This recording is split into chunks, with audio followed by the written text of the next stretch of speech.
Assalamualaikum warahmatullahi wabarakatuh.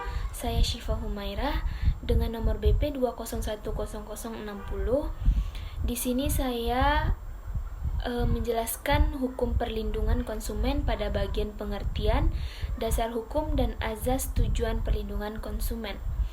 Yang pertama saya mencoba untuk membahas pengertian.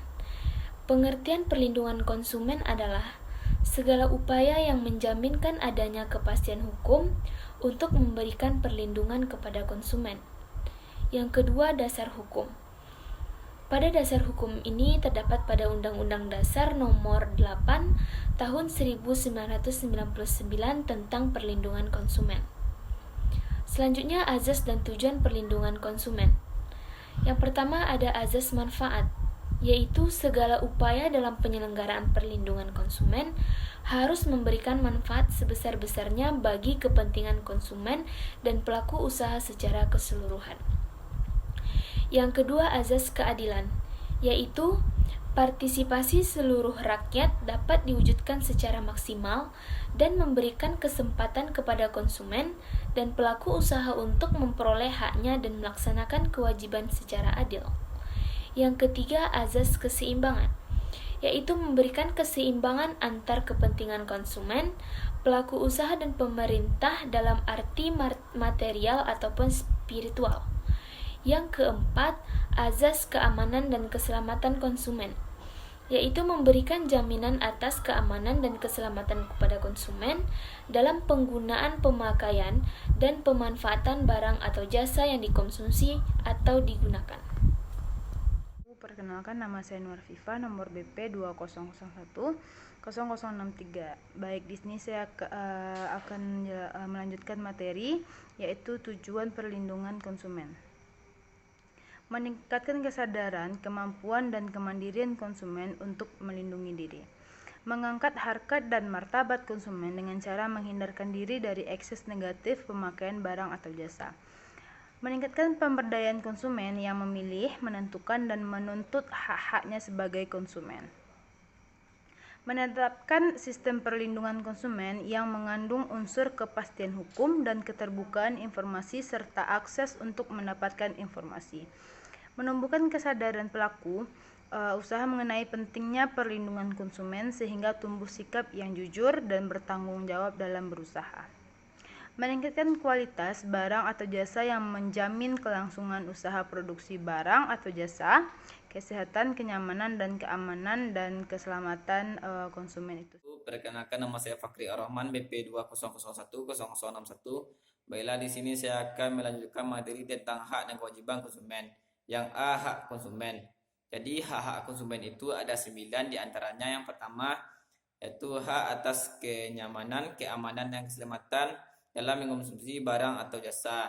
Yang kedua, hak untuk memilih barang atau jasa sesuai dengan nilai tukar dan kondisi serta jaminan yang diberikan. Jadi hak ini diberikan kebebasan dalam memilih barang atau jasa sesuai dengan keinginan konsumen dan sesuai dengan nilai tukar dan kondisi dari konsumen tersebut. Yang ketiga yaitu hak atas informasi yang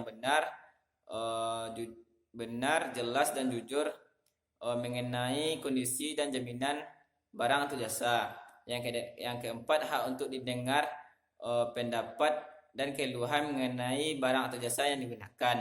Yang kelima, hak untuk mendapatkan advokasi atau perlindungan dan upaya penyelesaian sengketa perlindungan konsumen secara panut. Yang keenam, hak untuk mendapatkan pembinaan dan pendidikan konsumen. Yang ketujuh, hak untuk diperlakukan atau dilayani secara benar dan jujur dan serta tidak diskriminatif. Yang kedelapan yaitu hak untuk mendapatkan kompensasi, ganti rugi atau penggantian jika barang atau jasa yang diterima tidak sesuai dengan yang dijanjikan atau tidak sesuai sebagaimana mestinya. Yang kesembilan itu yang terakhir itu hak yang telah diatur dalam perundang-undangan lainnya. Perkenalkan, nama saya Nalda Safitri, nomor BP 2001062. Saya akan menjelaskan mengenai tentang kewajiban konsumen. Yang pertama yaitu membaca atau melihat petunjuk atau prosedur pemakaian atau pemanfaatan barang atau jasa demi keamanan dan keselamatan. Yang kedua yaitu membayar dengan nilai tukar yang telah disepakati. Yang ketiga yaitu mengikuti upaya penyelesaian hukum sengketa perlindungan konsumen secara patut. Yang keempat yaitu beretikat baik dalam melakukan transaksi pembelian barang dan jasa. Yang kedua saya akan bahas tentang mengenai hak dan kewajiban pelaku usaha. Hak pelaku usaha menerima pembayaran yang sesuai dengan kesepakatan mengenai kondisi dan nilai tukar barang atau jasa yang diperdagangkan. Yang kedua yaitu mendapatkan perlindungan hukum dan tindakan konsumen yang beretikat tidak baik. Yang ketiga yaitu hak untuk melakukan pembelaan diri sepatutnya di dalam penyelesaian hukum sengketa konsumen. Yang keempat yaitu hak untuk rehabilitasi nama baik apabila terbukti. Larangan-larangan bagi pelaku usaha antara lain: yang pertama, larangan yang berhubungan dengan produk yang tidak memenuhi syarat dan standar yang layak untuk dipergunakan konsumen. Yang kedua, larangan yang berhubungan dengan ketersediaan informasi yang tidak benar, tidak akurat yang menyesatkan konsumen. Yang ketiga, larangan yang berhubungan dengan kegiatan menawarkan, mempromosikan, mengiklankan suatu barang dan atau jasa secara tidak benar dan atau menyesatkan. Yang keempat, larangan yang berhubungan dengan klausul baku. Penyelesaian sengketa konsumen.